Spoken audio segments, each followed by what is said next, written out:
हम प्रोटोजोन्स के general characters की बात कर रहे थे और जनरल कैरेक्टर्स में हम लोकोमोशन की स्पेसिफिक स्टडी कर रहे थे जिसमें हमने पढ़ा था, थोड़ा सा पीछे वापस पहुंचेंगे और बात करेंगे कि प्रोटोजोन्स की यूनिसेल्युलर होते हैं, सेल वॉल नहीं होती है, सिर्फ एक सिंगल मेम्ब्रेन होती है सेल की, इसी के कारण इनकी शेप इरेगुलर रहती है। सिंपलर ऑर्गेनिज्म होता है लेकिन सिंपलर होने के बावजूद भी ये सारे की सारी physiological activities, whether respiration, whether reproduction और excretion is performed by only single cell. इसी तरीके से हमने लास्ट लेक्चर में इसके कुछ जनरल कैरेक्टर्स की बात करी थी और हम आ गए थे कि लोकोमोशन किस तरीके से प्रोटोजोन्स के अंदर होता है।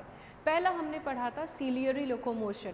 The mode of locomotion is cilia, यानी इसमें क्या हेल्प करते हैं, सीलिया जो कि हेयर लाइक प्रोजेक्शंस होते हैं, ठीक है, इसको बोलते हैं अपन सीलियरी मूवमेंट। फ्लैजिला, स्ट्रक्चरली जब हम बात करते हैं सीलिया और फ्लैजिला का स्ट्रक्चर सेम होता है, बट सीलिया जो होते हैं वो थोड़े छोटे होते हैं, फ्लैजिला बड़े होते हैं, थोड़ा सा डेवलप होते हैं उससे, राइट। तो सीलिया और फ्लैजिला के कारण लोकोमोशन हुआ। उसके अलावा जो फर्स्ट था वो था सूडोपोडियल लोकोमोशन। कौन सा था? सूडोपोडियल लोकोमोशन, वो भी हमने स्टडी करा था। फिर हमने लास्ट लेक्चर छोड़ा था कि फ्लैजिलर मूवमेंट किस तरीके से होता है, सीलियर किस तरीके से मूव करते हैं। हमेशा पॉइंट ध्यान रखें, जब भी सीलिया मूव करते हैं पानी के अंदर तो एक साथ सारे पीछे नहीं आते, एक साथ सारे पीछे नहीं आते। It is a wave like motion that passes on to cilia to cilia, for example like this, for example this is a movement of directional movement और ये सीलिया, अभी ये सीलिया इस डायरेक्शन में है लेकिन अब इन सीलिया को बैकवर्ड मूव करना है तो ये किस तरीके से आएंगे, wave like. Let me show you.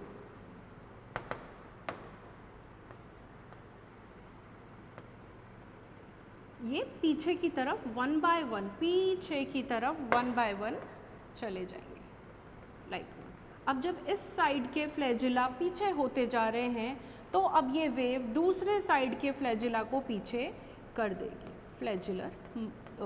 सीलिया इस साइड के सीलिया को पीछे कर देगी और इस तरीके से ये पीछे wave like motion pass on होते जाएगा और एनिमल आगे की साइड मूव कर देगा, राइट। इतना समझ में आया? जब पीछे जाते हैं वेव लाइक मोशन में तो इस प्रकार के मूवमेंट को बोलते हैं अपन मेटाक्रोनल मूवमेंट या metachronal type of locomotion with the help of cilia, metachronal movement, ठीक है। नेक्स्ट जब अपन ने फ्लैजिला की बात करी थी तो फ्लैजिला में था इफेक्टिव स्ट्रोक, राइट। अब युग्लिना में जो होता है, युग्लिना में जो मूवमेंट होता है वो लैशिंग, जिस तरीके से चाबुक चलता है विप लाइक इस तरीके से, ठीक है, उसी तरीके से युग्लिना के अंदर जो फ्लैजिला है जिसको ट्रैक्टेलम भी बोलते हैं, क्या बोलते हैं, ट्रैक्टेलम, वो मूव करता है, ठीक है। ये बातों का युग्लिना की। अब one thing very important, this is also a type of movement, इसको बोलते हैं अपन मेटाबॉली,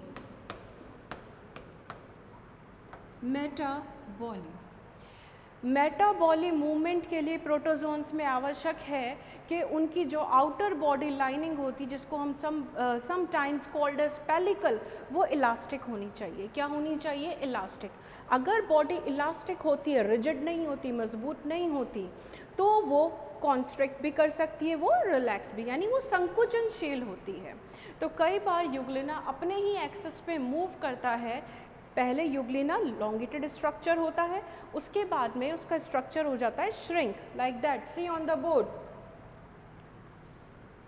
this is the elongated form of euglena and after some time it has to move in its axis। इसकी बॉडी हो जाती है स्टाउट, थोड़ी सी छोटी हो जाती है, राउंड हो जाता है बीच में से, यू कैन सी हियर, और राउंड होकर, और ये राउंड होने के लिए two things are responsible. First is pellicle which is the elastic outer membrane and the second is the cytoplasm, right. अब ये कॉन्स्ट्रिक्शन हो चुका यहाँ पर, जैसे ही ये वापस अपनी ओरिजिनल पोजीशन पे आता है the body moves upward and in forward direction, it will jump, it will jump. So this type of body movement, metabolic movement is called as metabolic. क्या बोलते हैं? Metabolic. ये तो बात हो गई locomotion की. Now come to the next point of the protozoan character, which is very very important. Stay focused. The point is that the next is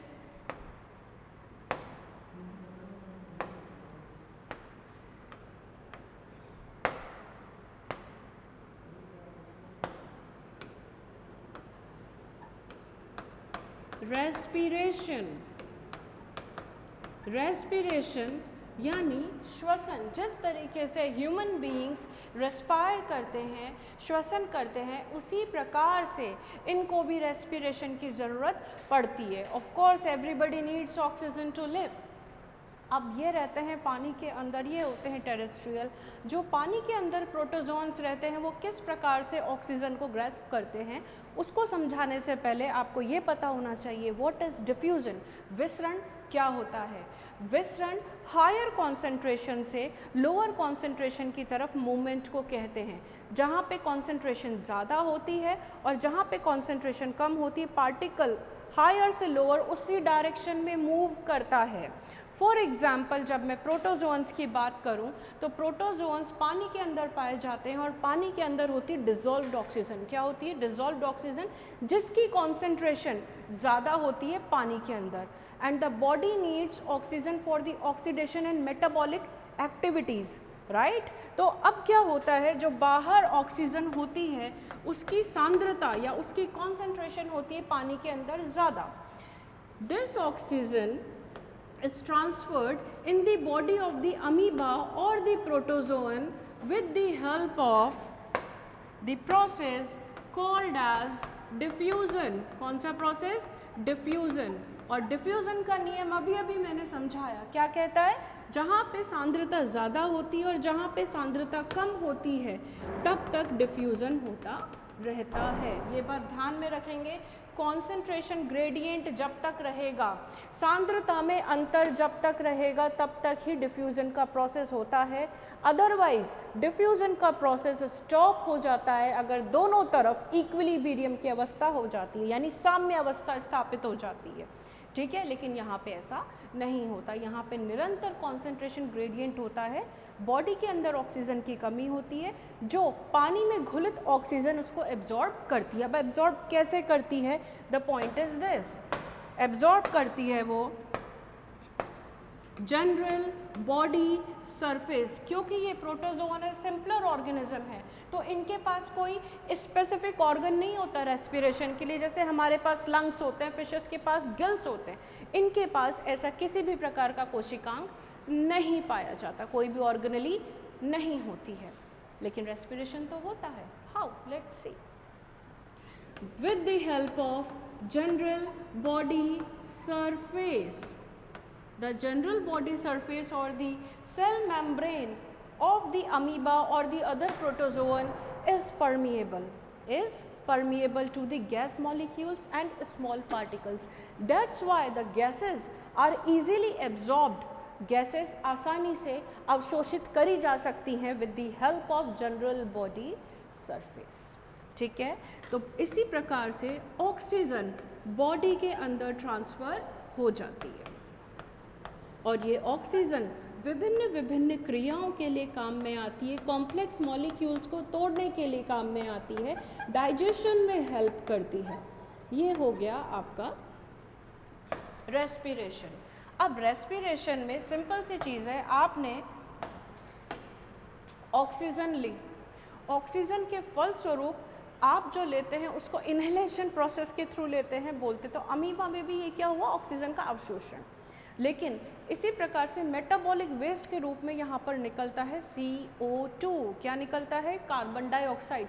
same as human. See the thing is कि simpler organism है, लेकिन still सारे के सारे vital processes जो एक human body के अंदर होते हैं वो सारे एक simple single cell unicellular organism perform कर सकता है. So by the study of amoeba and by going the multicellularity of the organism आप धीरे धीरे हर प्रोसेस को समझ सकते हैं आसानी से. Now the CO2. CO2 को बाहर निकाल दिया जाता है इन द सेम वे जिस तरीके से ऑक्सीजन को लिया जाता है उसी तरीके से CO2 को भी बाहर निकाल दिया जाता है with the help of general body surface. और अभी डिस्कस किया था कौन सा नियम होता है, विसरण यानी डिफ्यूजन। बॉडी के अंदर CO2 की मात्रा होती है ज़्यादा, क्या होती है, ज़्यादा, और बाहर यानी आउटर एक्सटर्नल सराउंडिंग्स के अंदर CO2 की मात्रा होती है कम। तो गैस का फ्लो किस डायरेक्शन में होगा, हायर टू लोअर। इसी प्रकार से ऑक्सीजन ली जाती है और CO2 बाहर निष्कासित कर दी जाती है, expelled outside from the body, और ये रेस्पिरेशन का प्रोसेस चलता रहता है। सॉरी। कुछ जो प्रोटोजोन्स होते हैं वो पैरासाइट्स होते हैं। तो पैरासाइट्स में ये खासियत होती है कि वो एनारोबिक कंडीशन के अंदर भी सर्वाइव कर सकते हैं। तो they can also perform aerobic respiration as well as anaerobic respiration. Now come to the next point. The next point of the protozoan general character is the excretion.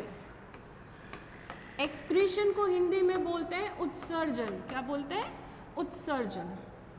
जितनी भी metabolic क्रियाओं के फलस्वरूप उत्सर्जी पदार्थ बनते हैं उसी के आधार पर हम ऑर्गेनिज्म को अलग अलग विभाजित करते हैं। आपने पढ़ा होगा, जैसे अमोनोटैलिक, जैसे यूरियोटैलिक और जैसे uricotelic. But these are simpler organisms, तो इनका जो मेटाबॉलिक वेस्ट होता है वो भी क्या होता है, सिंपल होता है। मोस्टली जितने भी प्रोटोजोन्स होते हैं वो होते हैं अमोनोटैलिक। क्या होते हैं, अमोनोटैलिक मतलब उत्सर्जी पदार्थ के रूप में इनके पास होती है अमोनिया। क्या बनती है, अमोनिया बनती है। अब इस अमोनिया को बाहर निष्कासित करने के लिए, क्योंकि अमोनिया इज टॉक्सिक, वो वेस्ट है और वेस्ट मटेरियल को बॉडी से बाहर निकाल दिया जाता है, राइट। तो अब इसको किस तरीके से बाहर निकालेंगे, लेट्स सी। अभी हमने वापस डिफ्यूजन पढ़ा था। और अमीबा के अंदर दूसरी इंपॉर्टेंट चीज़ है कि अमीबा के अंदर किसी भी प्रकार का स्पेशल ऑर्गेनिज्म या स्पेशल ऑर्गेनेली प्रेजेंट नहीं होता एक्सक्रीशन के लिए। जैसे कॉम्प्लेक्स ऑर्गन, आप किडनी होती है, ठीक है, यूरिनरी ब्लैडर होता है एक्सक्रीशन के लिए, ठीक है, अलग अलग पोर्स होते हैं, एक्सक्रीटरी पोर्स होते हैं जिसके थ्रू एक्सक्रीटरी वेस्ट को बाहर निकाल दिया जाता है। लेकिन अमीबा की जब मैं बात करती हूँ या दूसरे प्रोटोजोन्स की मैं बात करती हूँ तो ऐसा नहीं होता।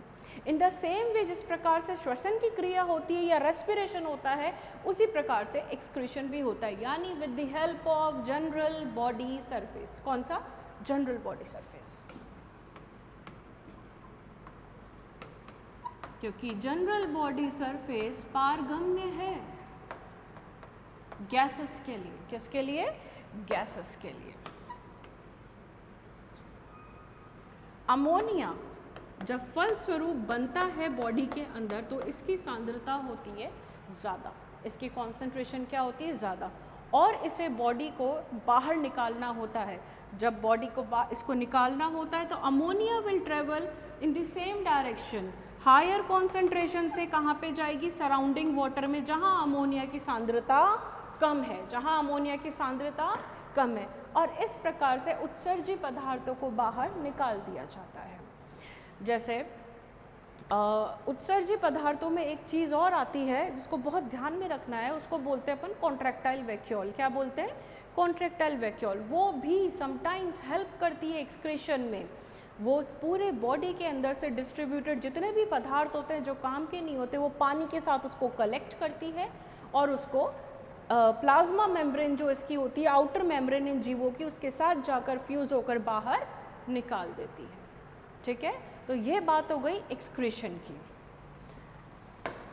एक्सक्रीशन इन प्रोटोजोन्स। अब अपन दूसरी बात करेंगे, now come to the next point, उसे बोलते हैं अपन reproduction. Very very important, reproduction in protozoans.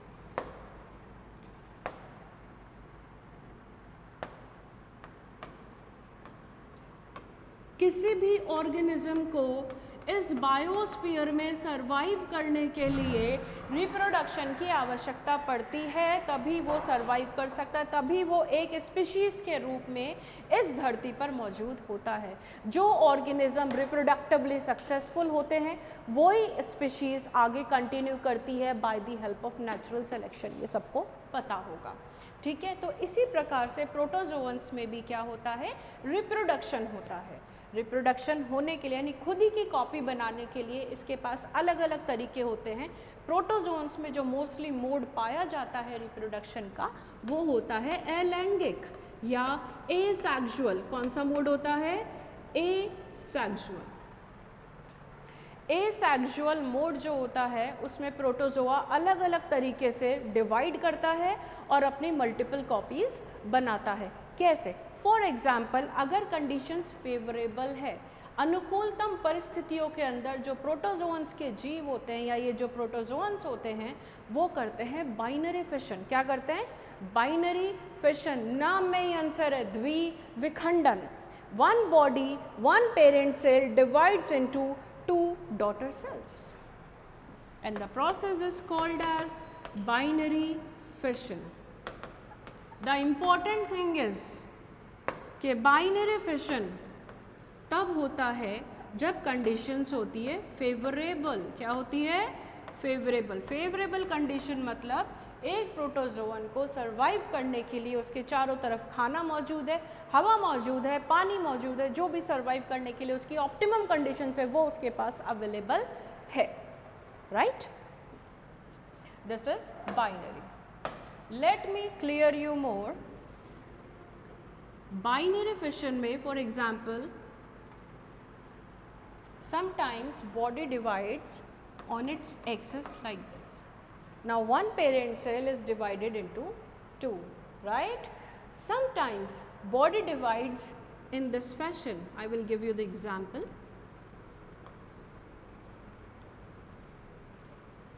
This is the example of Trypanosoma which is a parasitic protozoan जिसके अंदर binary fission तो होता है लेकिन binary fission होता है longitudinal। क्या होता है? Longitudinal।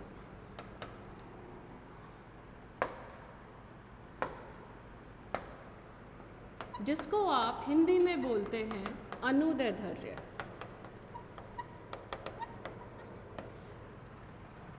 यानी बॉडी के मिडिल एक्सिस से लॉन्गिट्यूडिनल एक्सिस से डिवीजन स्टार्ट हो जाता है जो कि धीरे धीरे पूरी बॉडी को दो पार्ट्स में फर्केट कर देता है। इसको बोलते हैं लॉन्गिट्यूडिनल। ठीक है, अब उसके बाद हम बात करते हैं मल्टीपल फिशन के बाद में एक और मोड ऑफ रिप्रोडक्शन, वो है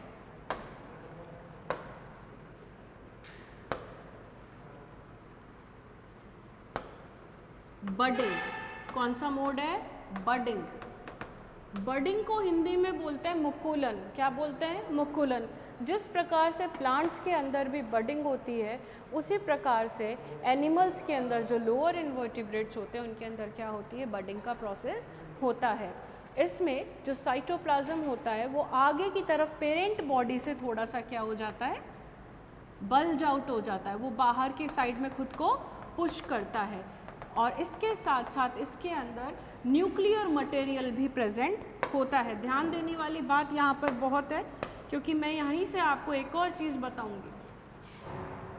इस बॉडी का साइटोप्लाज्म या more correctly it is protoplasm bulge out होता है, पुश होता है और बाहर की साइड एक बड यानी मुकुलन नुमा स्ट्रक्चर बना देता है।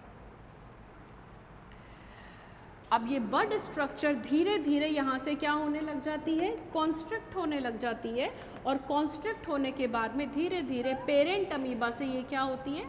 अलग हो जाती है। क्या हो जाती है? अलग, पिंच ऑफ हो जाती है। जैसे ही ये अलग होती है धीरे धीरे ये बड जिसके अंदर न्यूक्लियर मटेरियल प्रेजेंट है वो धीरे धीरे by the absorption of nutrition बड़ी होने लगती है। मतलब इसमें डेवलपमेंट एंड ग्रोथ दोनों स्टार्ट हो जाता है। ग्रोथ एंड डेवलपमेंट दोनों अलग वर्ड्स हैं।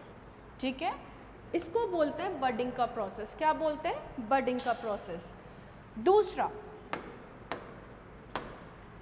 उसे बोलते हैं मल्टीपल फिशन। क्या बोलते हैं? मल्टीपल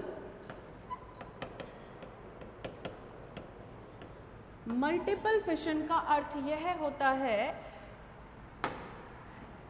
कि एक पेरेंट बॉडी के अंदर जो न्यूक्लियस होता है वो धीरे धीरे क्या होने लग जाता है, फ्रेगमेंट। क्या होने लग जाता है, फ्रेगमेंट, यानी उसके क्या होने लग जाते हैं, टुकड़े होने लग जाते हैं। इस तरीके से the nuclear material is divided into small bodies, इस तरीके से। अब इसके चारों तरफ एक साइटोप्लाज्म की शीट बन जाती है। क्या बन जाती है, साइटोप्लाज्म की शीट बन जाती है।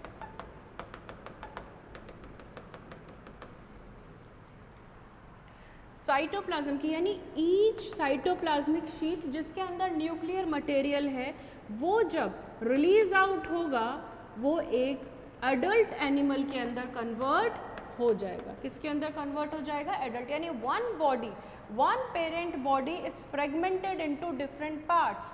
One parent body, it is not binary. Binary में सिर्फ 2 हिस्से होते हैं।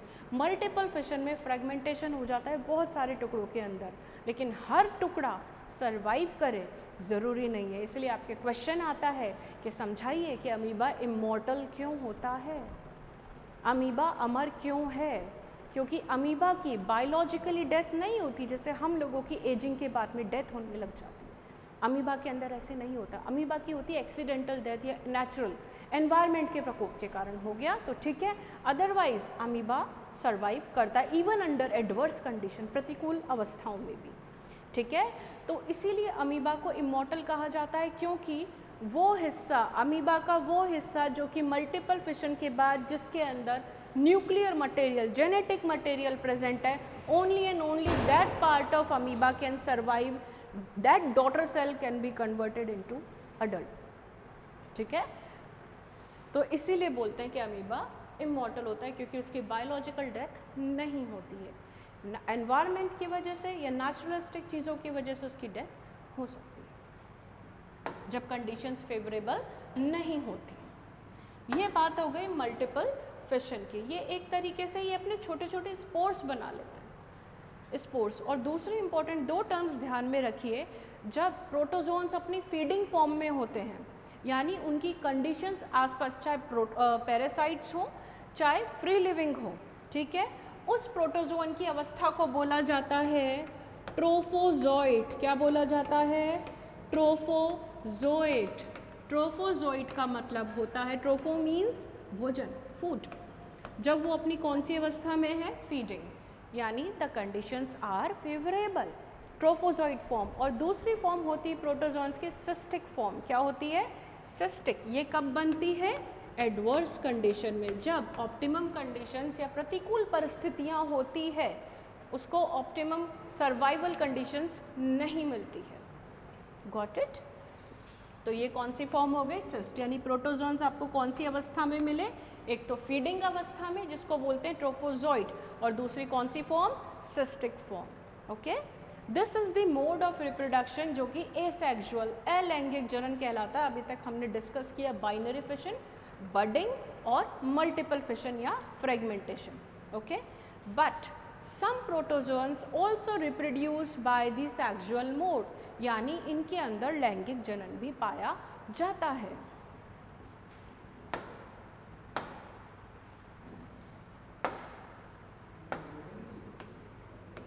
सेक्सुअल रिप्रोडक्शन, हम यहाँ पे एग्जाम्पल डिस्कस करेंगे सेक्सुअल रिप्रोडक्शन का, यानी यहाँ पे फॉर्मेशन होते हैं गैमीट्स। क्या फॉर्म होते हैं, gametes, male gametes and female gametes, and the process is called as gamogony. Gamogony. दूसरा एंड वेरी इंपॉर्टेंट जो कि आप पढ़ेंगे आगे और जिसके ऊपर क्वेश्चन भी पुटअप होता है, कंजुगेशन, संयुग्मन। संयुग्मन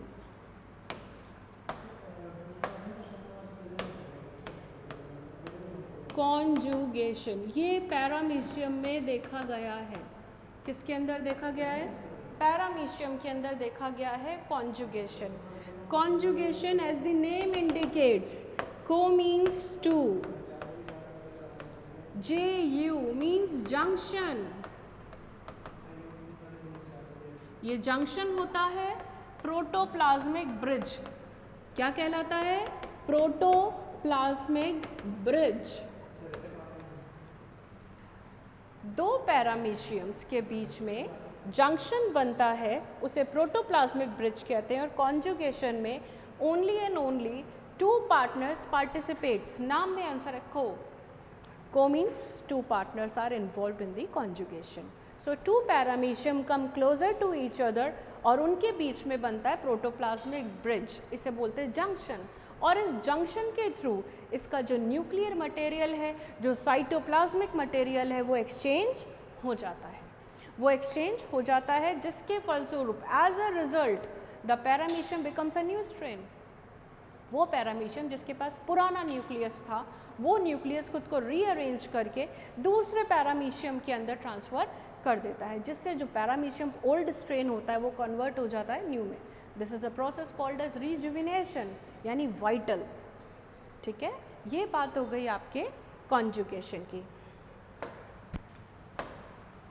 कॉन्जुगेशन के बाद हम पढ़ेंगे जो प्रोटोजोअन्स में अमीबा में पाया जाता है मोड ऑफ न्यूट्रिशन, उसको बोलते हैं फेगोसाइटोसिस। क्या बोलते हैं? फेगोसाइटोसिस। यानी अमीबा भी सूडोपोडिया के थ्रू फेगोसाइटोसिस कर कर खाने को एंगल्फ करता है अपने अंदर। फिर उस खाने का पाचन होता है, पाचन के बाद उस खाने का अवशोषण होता है और बचे हुए रेजिड्यूल मैटर जो काम का नहीं होता उसे बाहर निष्कासित कर दिया जाता है। It is excreted outside, expelled outside. Okay, तो the mode of nutrition sometimes is called as phagocytosis. उसके थ्रू ये बाहरी पार्टिकल्स को सूडोपोडिया बनाकर इस तरीके से, see in the diagram, this is the food particle and food particle is ingested inside with the help of pseudopodia। ये दोनों pseudopodia है, ये आगे बल्ज आउट हुए और इसने फूड पार्टिकल को अंदर ग्रास्प कर लिया। धीरे धीरे ये फूड पार्टिकल आता है अंदर और अंदर आकर फ्यूज़ होता है लाइजोसोम के साथ। लाइजोसोम में होते हैं हाइड्रोलाइटिक एंजाइम्स। क्या होते हैं?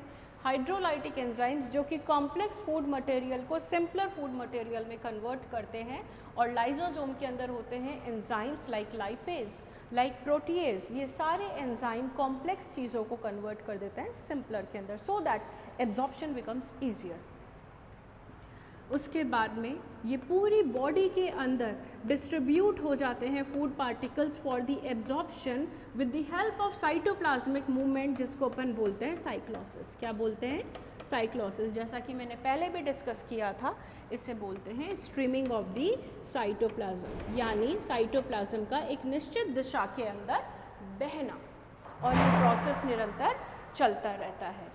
तो ये बात हो गई मोड ऑफ न्यूट्रिशन, जिसमें फेगोसाइटोसिस भी बहुत इंपॉर्टेंट है। समटाइम्स होता है पिन्नोसाइटोसिस। क्या होता है? पिन्नोसाइटोसिस।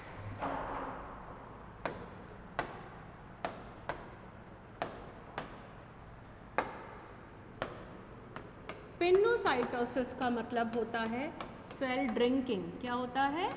Cell drinking. जैसे हमें पानी पीने की ज़रूरत होती है, वैसे अमीबा भी पानी पीता है। खैर, द पॉइंट इज़ कि अमीबा पानी के साथ साथ फूड पार्टिकल्स को भी क्या करता है? इंगल्फ कर लेता है। तो इसीलिए इस प्रोसेस को क्या बोलते हैं? Cell drinking. Like this, see on the board, for example this is amoeba.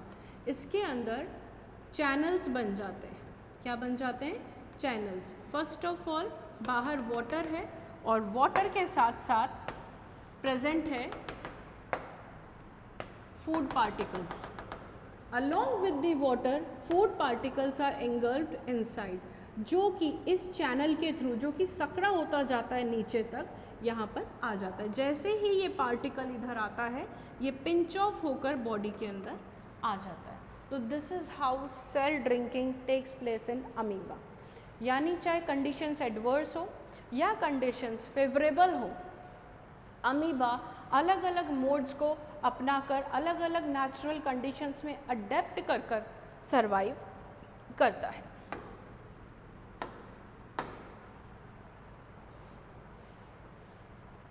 अब दूसरी इंपॉर्टेंट चीज़ प्रोटोजोअन कैरेक्टर्स में हमने अभी तक रेस्पिरेशन, एक्सक्रीशन और रिप्रोडक्शन के डिफरेंट मोड्स पढ़े। कुछ प्रोटोजोन्स जिनका मैं नाम लेना चाहूँगी वो होते हैं डिजीज़ कॉजिंग प्रोटोजोन्स। क्या होते हैं? डिजीज़ कॉजिंग, जो आपके अलग अलग कोर्स में दे भी रखे हैं। वो पहला है आपका एंट अमीबा हिस्टोलाइटिका, एंट अमीबा हिस्टोलाइटिका।